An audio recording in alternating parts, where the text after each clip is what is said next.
So good morning, grade 11. So we'll be starting our week 7, technically our week 7 topics, pero week 8 na tayo ngayon. So next week, mapapansin nyo, tapos na yung iba next week. Kasi naka week 8 tayo ay may backlog ng isang linggo. So hanggang next week pa yung ating pong lesson. Okay po, so this is just week 7 of your lesson. Then after, paliwanag ko lang, so next week we will be having our week 8. Then after that, our last week will be for your summative exam. Okay po. So let's continue. Let's start now our topic for week 7. Okay po, let me share my screen. Everyone, so share ko lang. Okay.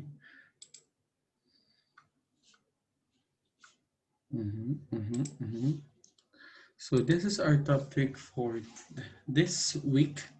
So this is our topic for this week, which is illustrating the central limit of the theorem.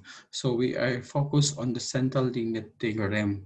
Okay po. So ano ba yung central limit theorem? Later we'll be studying that. But we have to go back first with our idea na ating diniscuss noong last week. Ano po yun? So finding the mean, the variance and standard deviation of a population, and also finding the mean, the standard deviation, and variance of a population. So let's have an example. So this is the example that we have in your book, in your module.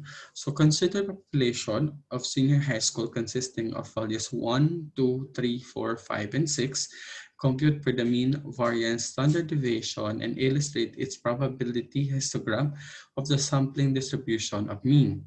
And also for activity number 2, consider all possible samples of size 2 that can be drawn with replacement. Please take note of this word, with replacement. Iba yung last time, without replacement yon, from the population 1, 2, 3, 4, 5, 6. Mamaya ako papaliwanag din anong pinagkaiba ng with replacement at without replacement. So hahanapin din natin dito ay sample mean, which is also we're looking for the variance, standard deviation, and illustrate the histogram of the given. Okay? So, babalikan natin yan kasi gagawin nyo ulit yan gagawin nyo ulit yan sa inyong activity. So ang given natin ay values of 1, 2, 3, 4, 5, 6. So let's start first with our population muna tayo. Sa population muna tayo, wala pa tayong sample. Ang idea lang na meron tayo ay 1, 2, 3, 4, 5, 6 as our population. So we have to find the mean, variance, and standard deviation of the following. So it is very easy for us to identify the mean of our population since we have 1, 2, 3, 4, 5, 6. 1, 2, 3, 4, 5, 6, kailangan lang natin ay i-add ang 1, 2, 3, 4, 5, 6. Ito yon. 1, 2, 3, 4, 5, 6. Divided by, since anong sila, divided by 6. So we will be having our mean, population mean, as 3.5. Please take note of this, that we have the population of 3.5. Okay? So, meron na tayong mean, and it will be easy, yan ay gagamitin natin para mahanap natin ang variance at saka po standard deviation. Definitely, the first one na makikita natin ay variance kasi ang standard deviation ay nakabase lang sa ating variance. Paano po ginagawa natin yun? So we have 1, 2, 3, 4, 5, 6. We have our mean as 3.5. So isa-isa nating i-minus. Isa-isa nating minus sa 1, 2, 3, 4, 5, 6. So that's 1 minus 3.5, we have negative 2.5. 2 minus 3.5, this is negative 1.5. 3 minus 3.5, we have negative 0.5. 4 minus 3.5 is 0.5. Then 5 minus 3.5 is 1.5. 6 minus 3.5 is 2.5. The next thing that we will be doing is to square. Diba? In-square natin yung negative 2.5 times negative 2.5, we have 6.25. Negative 1.5 times negative 1.5, we have 2.25. 0.5 times 0.5 is 0.25. Then 0.5 is 0.25, 2.25, then 6.25. After na-square natin, i-add lang natin yan. So this one, that 17.5, ay iti-divide lang natin kung ilan sila, which is 6. Then we have our variance. That 17.5 divided by 6 is 2.92. Please take note of that kung paano nakuha. 2.92. Then, para makuha natin ang standard deviation, i-square root lang natin ang 2.92, which is 1.71.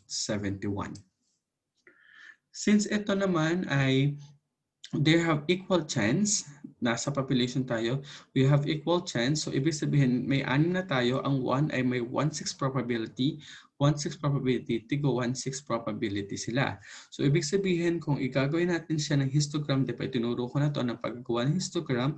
So, 1, 2, 3, 4, 5, 6. So, gagamitin natin ay before and after. This is 1/6. This is 1/6. So, ibig sabihin, pare-pareho silang 1/6 ang kanilang um, ang kanilang graph. So pantay-pantay sila. Mapapansin natin pantay-pantay yung graph nila. Pantay-pantay yung graph nila natin. Okay? So madali siya kapag population. Again, balikan ko lang, in order to find the mean, in order to find our mean, in-add lang natin yung 1, 2, 3, 4, 5, 6. Then divide natin by 6. Dahil anim sila, we have our mean as 3.5. To find our variance, inisa-isa natin i-minus yung mean. So that's 1 minus 2.5. 3.5, di lumabas po ito. After natin i-minus, in-square natin. Kaya po, negative 2.5 times negative 2.5 times natin sa sarili, naging 6.25. In-add natin lahat ng ito. In-add natin. Naging 17.5. Then divide natin by 6. That's 2.92. Kaya nakuha natin yung ating pong variance ng population. Okay? Then the variance of our in order to find the standard deviation of our population, and square root lang natin yung variance. So that's 1.71. Please take note of this symbol. The U stands for our mean of the population. Then we have our below, which is O squared. That is our variance. And yung O lang is our standard deviation. Since ito ay population, we have equal chances. For this one, we have equal chances na ang population natin ay mapunot. Yung 1, 2, 3, 4, 5, 6. So that's lahat sila 1/6, pantay-pantay silang lahat. Okay po, clear po tayo doon. Okay, so let's try naman. Let's move on naman sa ating pong sample. Ano naman yung sample? Sabi kasi sa sample, we'll be taking 2 at a time for sample, but with replacement. Ibig sabihin, kapag sinabi natin with replacement, pwede maulit. Pwede ipila. Yung sabi natin dati, katulad ng probability natin, yung nabunot na siya at ibinalik ulit. So that becomes ang tawag natin doon, ang gagamitin natin ay hindi combination but permutation. Yung last time kasi na ginawa natin is combination. Bakit siya combination? Hindi na pwedeng maulit without replacement. Kaya yung kunyari 1, 2, 3, ang pwede mga samples niya ay 1, 2, then we have 1, 3, then we have 2, 3. Okay? Hindi pwede na yung 2-1 kasi ang 2-1 at 1-2 ay isa na. But this time around, since we're using with replacement, so mapapansin niyo yung sample natin, na given natin na 1, 2, 3, 4, 5, 6 ay pwede ang 1-1, pwede na ulit yung parehong 1, okay po? At yung 1-2 ay meron ring 2-1. So, ibig sabihin lahat ng permutation. So, 1-1, 1-2, 1-3, 1-4, 1-5, 1-6, 2-1, 2-2, 2-3, 2-4 hanggang 6-66. 6-6. So, ibig sabihin we have 36 samples. Okay po. So katulad ng ginawa natin last time, the best thing is to find its mean. So that's 1 plus 1 divided by 2. Since dalawa lang yung sample, it becomes 1. 1 plus 2, 1 plus 2 equals 3 divided by 2, it's 1.5. Okay? So 1.5, inisa-isa natin yan lahat. Then, inad natin yung 1.5, then until the 36 that nakuha natin yung 126.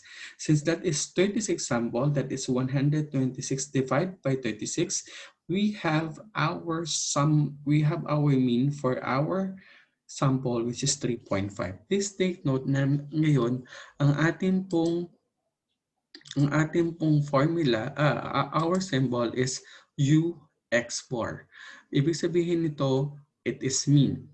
It is mean.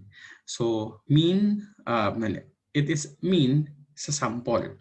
Kanina, yung U lang is mean of a population. Pero pag U x bar, sub x bar, ibig sabihin mean siya ng sample. At nakuha natin na 3.5. Okay po. We have two ways in order to find the variance and the standard deviation. You can start with, pwede ang gawin natin yung ginagawa natin na by probability distribution, kinuha natin ilang 1, 2, 3, 4, 5, 3.5, 4, 4.5, then makukuha natin yung probability distribution niya, then i-multiply natin, then i-square natin tong F. Okay, then i-square natin yung, i-square natin itong 1, 5.5, then tatimes ulit natin sa probability sa distribution, then magiging yung square nun minus do makukuha nating mean. Okay po. But this time around, ang ginawa po niya ay ginamit na agad niya yung 3.5. Okay po, katulad ng ginawa natin dun sa population. So inisa-isa niyang minus tong 3.5 dun sa ating po mga sample mean. So that, paano po ginawa yon? So that's 1 minus 3.5, we have negative 2.5. 1.5 minus 3.5, we have negative 2. So inisa niyang minus siya, then in-square. Tapos niyang i-square, katulad ng ginawa din natin sa population, inad natin, at ang nakuha natin is 52.5. That 52.5 divided by 36 is 1.46. That serve as our variance.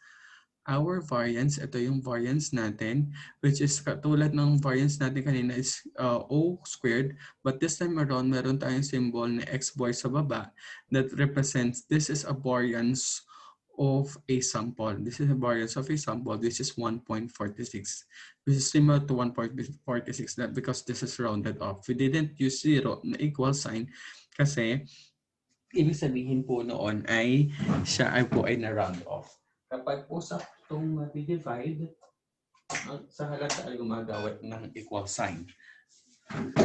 Okay, so now we have our, katulad din ng ginawa natin for standard deviation, yung 1.46, and in-square root lang din natin. In-square root din natin, that's 1.46, the square root of 1.46. The square root of 1.46 is 1.208, which is similar to 1.21. Okay po, 1.21. So ito naman yung ating symbol, which is O x bar is 1.21. Ngayon, kung mapapansin nyo ito, at kung gagawa tayo ng probability distribution niya, the histogram, kung mapapansin nyo, dahil ito ay sample, ito ay nakabuo na ng curve. Okay po. So that is yun yung ibig sabihin ng theorem natin, na kapag lumalaki, kasi katulad kanina 6 lang yon, hindi natin makikita yung normal distribution niya. It is a blunt distribution, pare-parehas lang. Pero always, kahit ano pong distribution niya, ibig sabihin ng limit theory, na kahit ano pang klaseng distribution na meron siya, okay po, basta lumampas na siya with a minimum of 30 samples, ibig sabihin may tendency na siya na maging normal curve. Okay po, na maging normal curve. Tandaan, the minimum is 30. Kaya po kapag kung mapapansin nyo, kung ang matatanong nyo dati yung mga ito, yung mga grade 10 na nagtitesis, ang pinasasagot namin sa kanila ay at least 30. Kasi kapag nag-30 tayo, at least safe na yon, it can represent a population in a normal curve. Lalo-lalo na kung mas lumalaki yung number. Kapag maliit kasi yung number, hindi pa niya masyadong makikita yung pagiging normal curve. The normal curve will always go beyond 30. Okay? So, ngayon, ano ibig sabihin, ano relasyon ngayon ng ating pong mean, median, mean, variance, and standard deviation of a population at ang mean, standard deviation, and variance of the sample.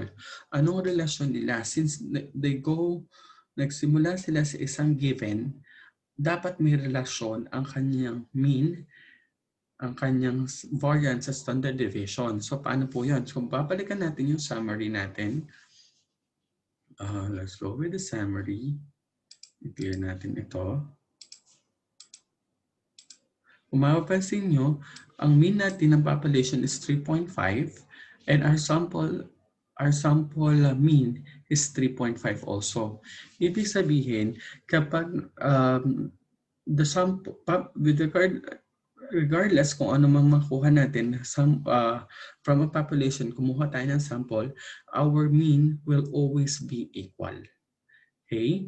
So, ibig sabihin that's 3.5 ay equal lang sa pag kumuha tayo ng sample, automatically, our mean will also be equal. Okay? In a normal curve. Okay po. U is equals to U x4. Yan. Ang variance naman, anong relasyon? Kung mapapansin niyo yung variance natin ay magkaiba. Kasi ang variance natin is 2.92 while our sample is 1.46. Anong relasyon ng dalawang ito? Please take note that the relationship between the two ay kung titingnan natin yung population natin, which is our theta squared, which is our theta squared. This is our theta squared. Teka lang ha. Sulat tayo. This is our theta squared. Okay? Kung itong theta squared natin ay iti-divide natin sa ating number of sample, ang number of sample, ang n natin ay 2. Diba? Ang n natin ay 2, ginamit natin at the time. So that's 2.92 divided by 2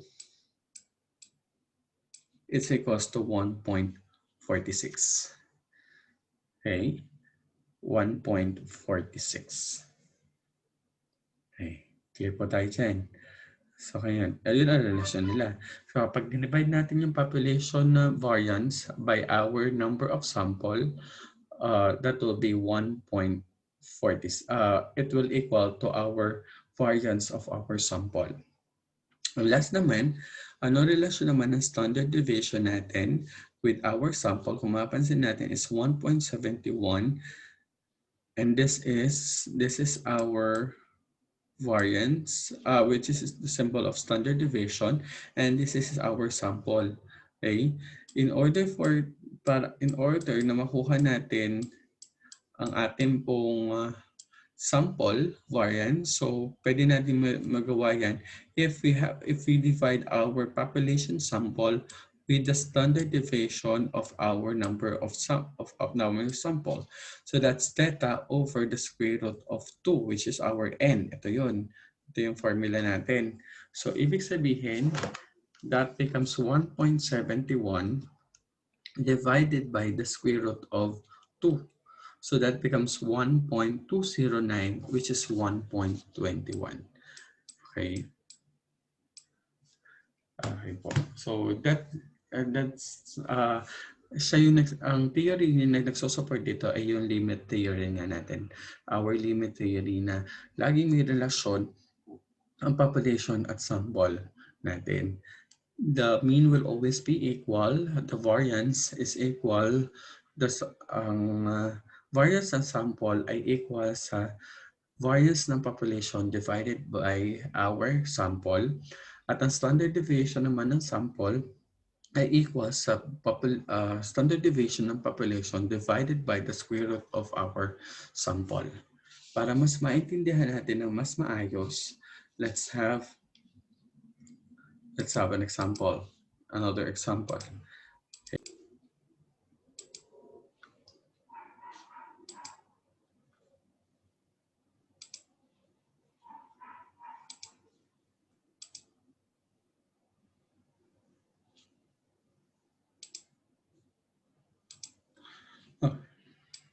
Okay, so let's write this one. So we have the given n equals 5. Our sample is 5. We have our population mean, which is 5.6. And we have also our population variance, which is 4. In this case, we have to look for the other given. Ano ba yung mga other given, other sample, other variables na meron tayo? So ano ba yung mga pinag-uusapan natin? We have our mean of our population. We also have our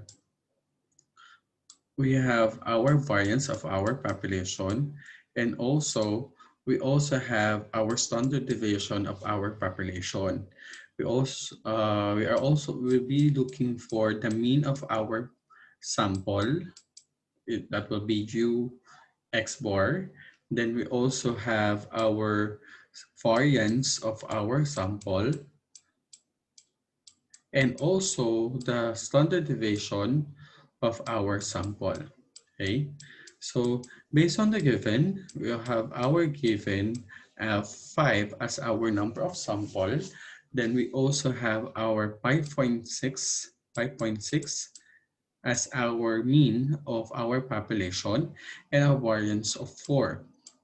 So in this case, kaya nating hanapin ang mga natitirang apat na ito. So ang pinakamadali natin makukuha muna dyan, let's complete first our population. Since our mean is 5.6, our variance is 4, it is very clear that we'll be having our standard deviation of 2 kasi that is just the square root of 4, which is 2. Okay, so kompleto na natin ang population. Let's move on with our sample.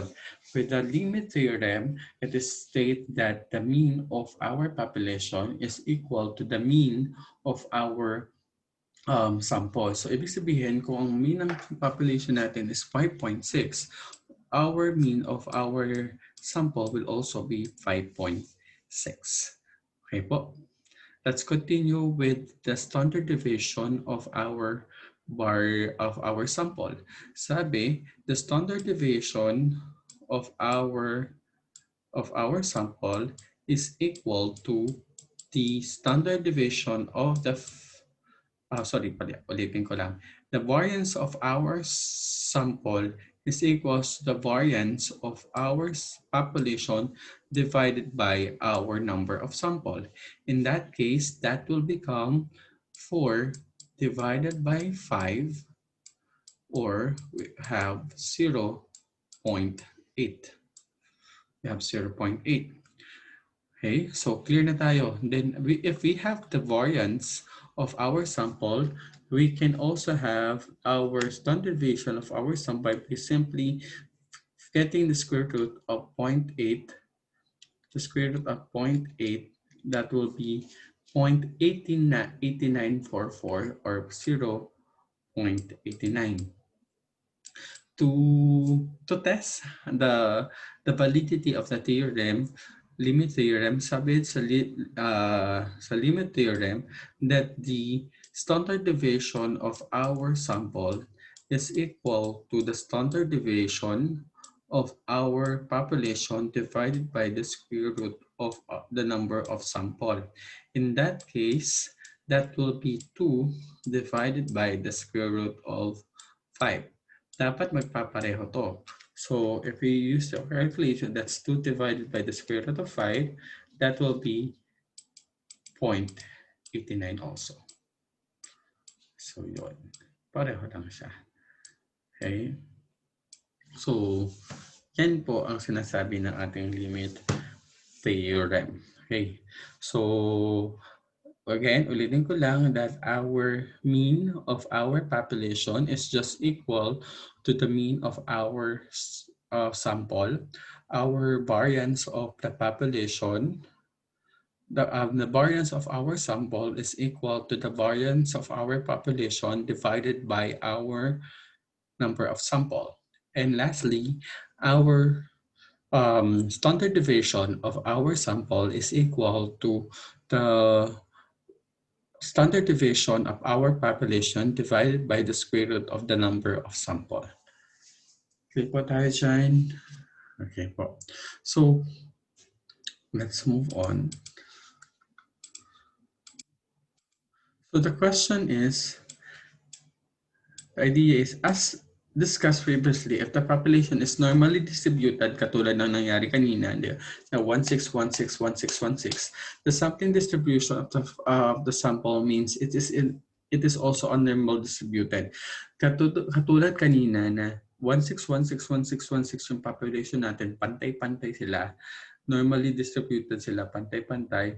As expected, our sample become a bell shape, which becomes a normal distribution. Okay, but what if the population is not normal, or the population number is also not given? That is where our central limit theorem address discussion. The distribution of sample means tends towards the normal distribution of sample size increases, regardless of the distribution from which we are sampling.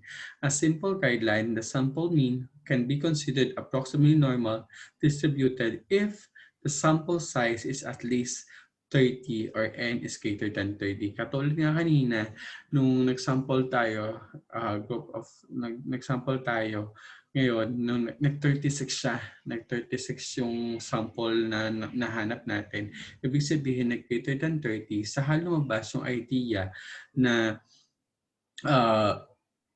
saka lumabas yung idea na nagkaroon siya ng normal distribution. Okay. If the sample size is insufficiently large, the sample limit theorem can be used to answer the sample means, in the same manner that a normal distribution can be used to answer this question about individual sample. This also means that even if the population is not normally distributed, or if we don't know its distribution, the central limit theorem allows us to conclude that the distribution of the sample mean will be normal if the sample size is sufficiently large. So, ibig sabihin, sinasabi lang nito na hindi alam natin ang population, number of some population, at kahit hindi natin alam kung anong distribution, ibig sabihin hindi natin alam kung ilan yung ganito, ilan yung ganyan, yung in terms of the percentage. Basta alam natin na ang nakuha nating sample is greater than 30, we can easily say, or we can say agad, or we can use the central limit theorem, yung kung saan nga pwede natin sabihin na ang mean ng sample ay equals sa mean ng ating pong population, and so on and so forth. Yung diniscuss ko kanina. Okay? So it is generally accepted that the sample size of at least 30 is large amount enough to conclude the central limit theorem will ensure a normal distribution in a sample process regardless of the distribution of the original population. Okay po, basta may 30, okay na tayo. Further, we can continue to use the Z conversion formula in calculation. This time we'll be used the formula Z is equals to X bar minus U over the our standard deviation over the square root of n. Nagkaroon rin tayo ng z-test dati, which is the normal, yung normal distribution natin, which is z is equals to our x minus mean over standard deviation. Yun po yung para sa population. Now, kung gagamit na tayo ngayon ng sample, ito na po ang gagamitin natin na bago, which is z is equals to the mean minus our mean of the sample minus mean of the population over the standard deviation of our population over the number of sample. Okay po, para mas maintindihan natin, let's have an example. Okay, suppose that the average age of the people living in barangay is 34 with a standard deviation of 4. Okay? If 100 residents of a certain barangay decided to take the summer outing after COVID-19 pandemic and enhanced community quarantine has been lifted for bonding and relaxation, what is the probability that the average age of this resident is less than 35? Okay po. So, paano natin to gagawin? So we have to identify muna lahat ng kailangan ng given natin. Ano ba yung mga nasa given natin? Okay po. So let's start. It is sabi, the barangay, suppose that the average age of the people living in barangay is 34. Ibig sabihin, our mean for our population is 34. Okay? And ang sabi po dito, na ang standard deviation daw natin, ibig sabihin our standard deviation is equals to 4. 4. Ngayon, nagkaroon tayo ng sample na N. Sabi yung N nga natin, if 100 residents of a certain barangay decided to a summer outing, hindi yung buong barangay, kundi yung 100 lang. So, ibig sabihin, this is the number of sample is 100.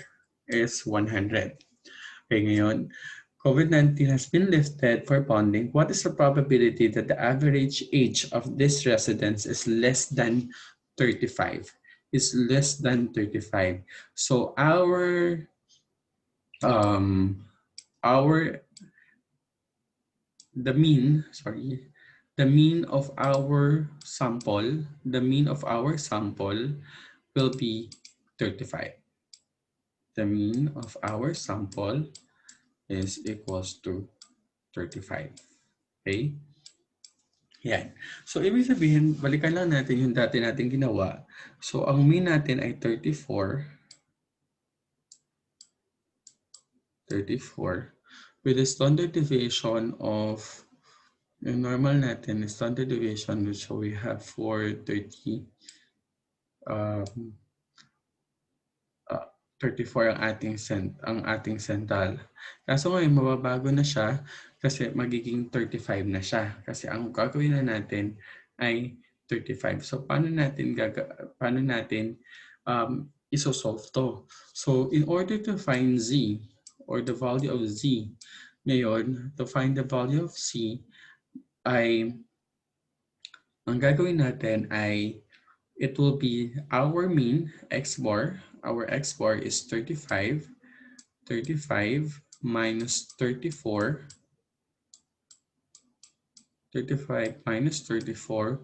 over what is our standard deviation, which is 4 over the square root of 10. So that's 35 minus 34. 35 minus 34, that will be 1 over 4 divided by the square root of 10. 4 divided by the square root of 10. Then, dire-diretso na lang natin. So, para maging clear tayo. Okay. Erase muna natin to.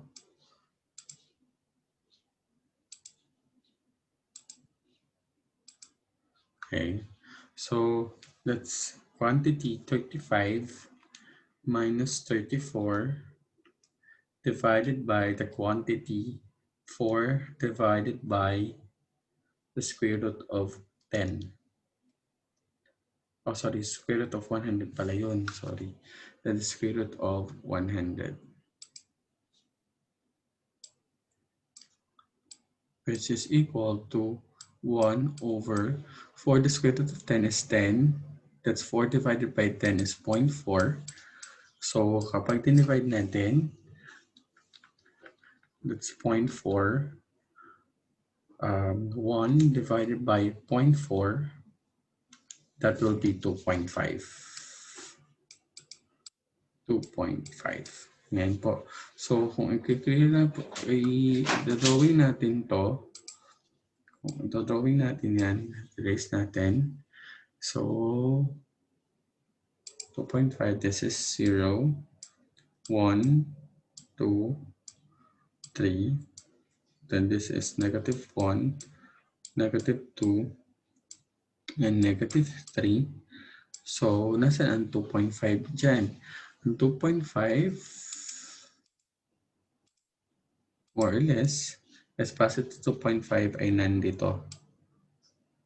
Sorry, gagawin natin ang kulay.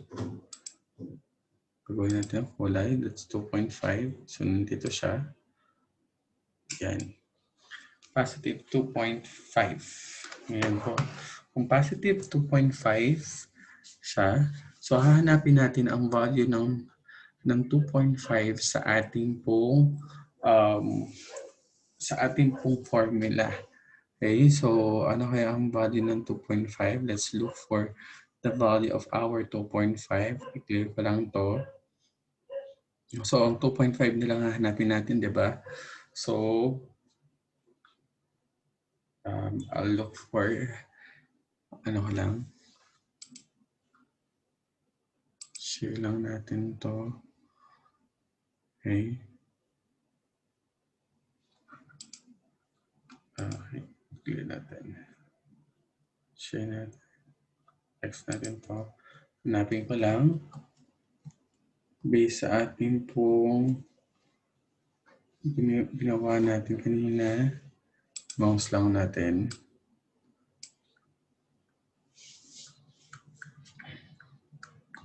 Hanapin ka lang ha. Yung week 7 natin. Ito. Yan. So that's 2.5. So ang nakita natin na value is 0.9938. 0.9938. So that's 0.9938. Greater than 2.5. So papunta tayo doon. Mas malaki ang 2.5. Okay.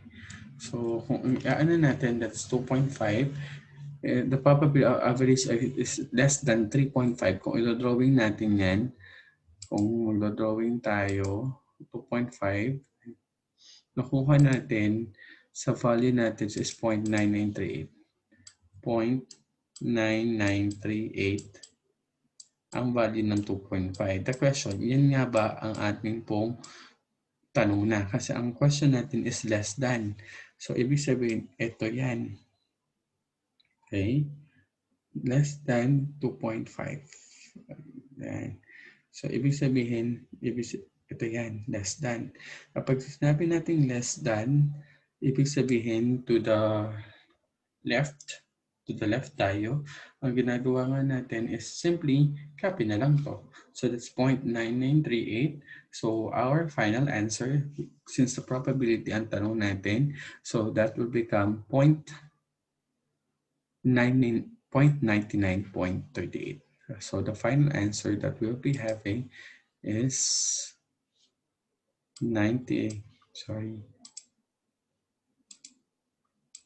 So our final answer is 99.38%. Okay. So that we have 99.38%. Okay. Let's have another one. Okay. Nakuha po. So, kinuha natin itong given ito. Clear natin. But, please be vigilant kung ang tinatanong ba niya ay population or population ba or what do you call this? Sample. So let's have this one. The meantime it takes a group of senior high school students to complete a certain examination is 50.6 minutes. The standard deviation is 6 minutes. Assume that the variable is normally distributed. Kung normal yung distribution niya, okay, so we have our 48. So, ibig sabihin, wala pa tayong sample dito. Okay, so wala pa tayong sample dito. So, ibig sabihin, as a population pa natin siya iti-take. So, ang given po natin dito ay our mean is 50.6. We have 50.6. And our standard deviation is 6. Okay, so paano natin siya ito-drawing? So ang gagawin natin, gawin na lang natin to 0, 1, 2, 3 para safe tayo. Then we have -1, -2, and -3. We have to look first for our probability that it is less than 48 minutes. So ang gagawin natin, we have to look for Z, which is for population. Let's start with the population. Z is equals to, ang given natin ay yung variable natin na 48. 48 minus 50.6. 50.6 over our standard deviation, which is 6. So that is 48 minus 50.6 divided by 6. It's negative 0.43. So we have negative 0.43, if I am not mistaken. Okay, so ulitin natin, that's 48 divided minus 50.6 divided by 6. It's negative 0.43. So, ibig sabihin, nasa yung negative 0.48, ito drawing lang natin. Let's show kung nasa yung negative 4.43. Ibig sabihin niya, more or less, this becomes 0 and negative 1. So, ito yon. Nandito siya. Okay. Then, ang sabi kasi is less than 48. So, ibig sabihin less than yung hinahanap natin. So, ang kailangan natin ay ito. Sorry. So, ang hinahanap natin ay ito. So, kapag less than hinahanap natin, hanapin lang natin yung value ng negative 0.43, then that will be the answer. So, let's try to look for the answer sa ating pong hanapin ko lang sa ating pong sa dating lessons natin. Balikan natin. I think it's on natin. Week 4 po kaya yun. Let's try.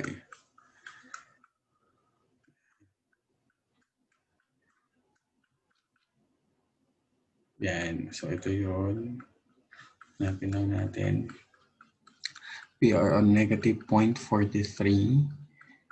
Negative 0.43. Hanapin lang natin ang ating pong value. Kasi yan, negative 0.43. Negative 0.43. So we have 43, 33, 36.33, 0.33360. So, ibig sabihin, that's point. So, ang value, magiging C-score, and magiging Z value niya ay ang magiging Z value niya is 0.33360. Ngayon, ang question ay, ito ba i-minus natin, mananatili? So, dahil siya less than, ita-times lang natin siya sa 100. So, our final answer will be 33.36%. Okay. That's the first one. Okay, let's have another one.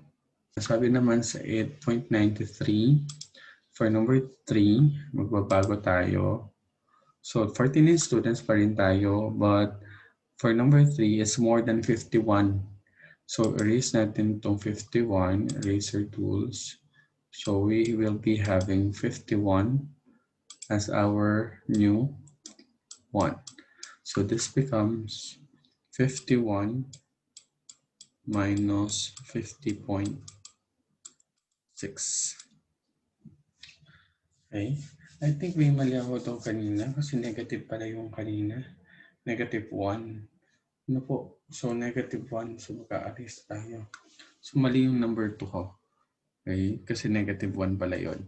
So may mali ako doon. So let's try this one. Okay. Okay po, that's 50 minus 50.6. So ST1 minus 50.6, that will be 0.4. 0.4 over, this will be, the theta is 6 pa rin.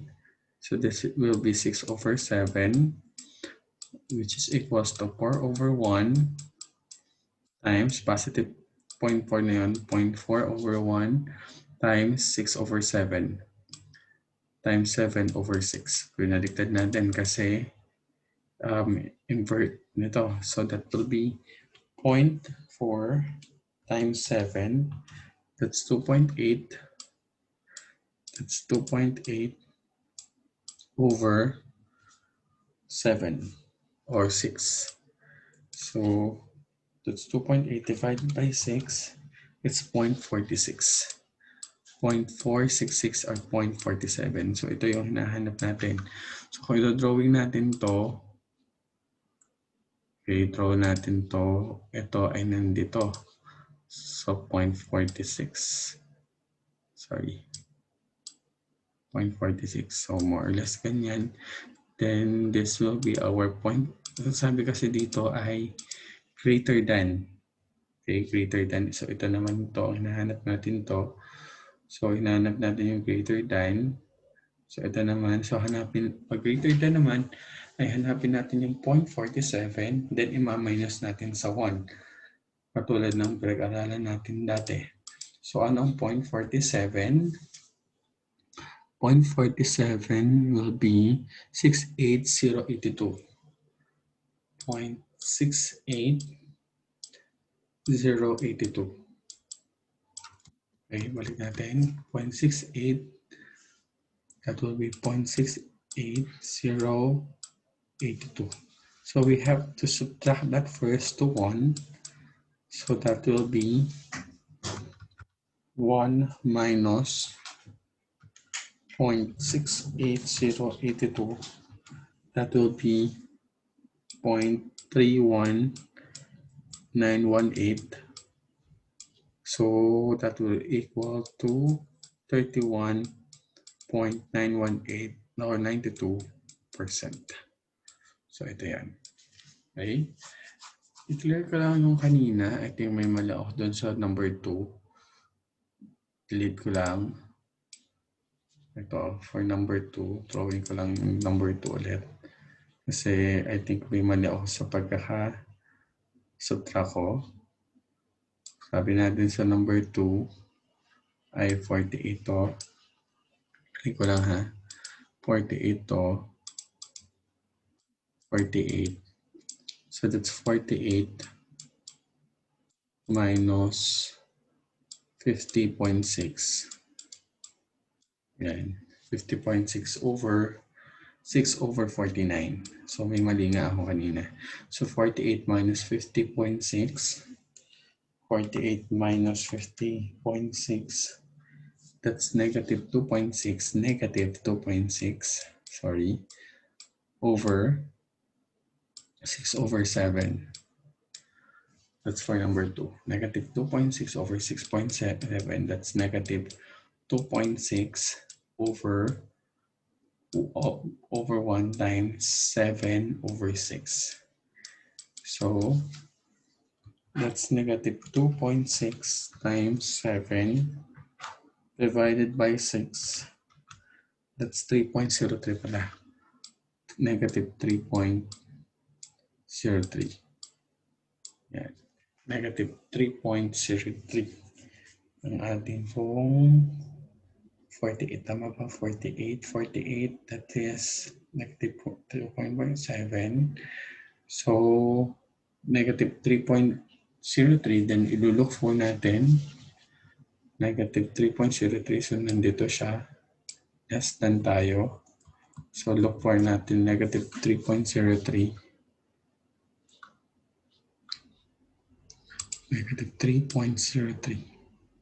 Sorry. Negative 3.03.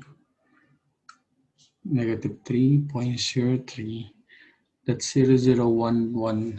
0.0.122. 0.0.122. So, ito na yun. That's may tulo na yun. So, that will be 0.0.122. 0.0.122 or 1.22%. Okay? So, clear tayo dyan. Okay, for the last one, ito na lang. So, ito yung mga gawain nyo. What's more, B and C, page 245. What I can do, 246. What's more, independent. And what's more, 260. If you have any question, just send me your question on sa ating pong messenger. Okay po? Thank you very much.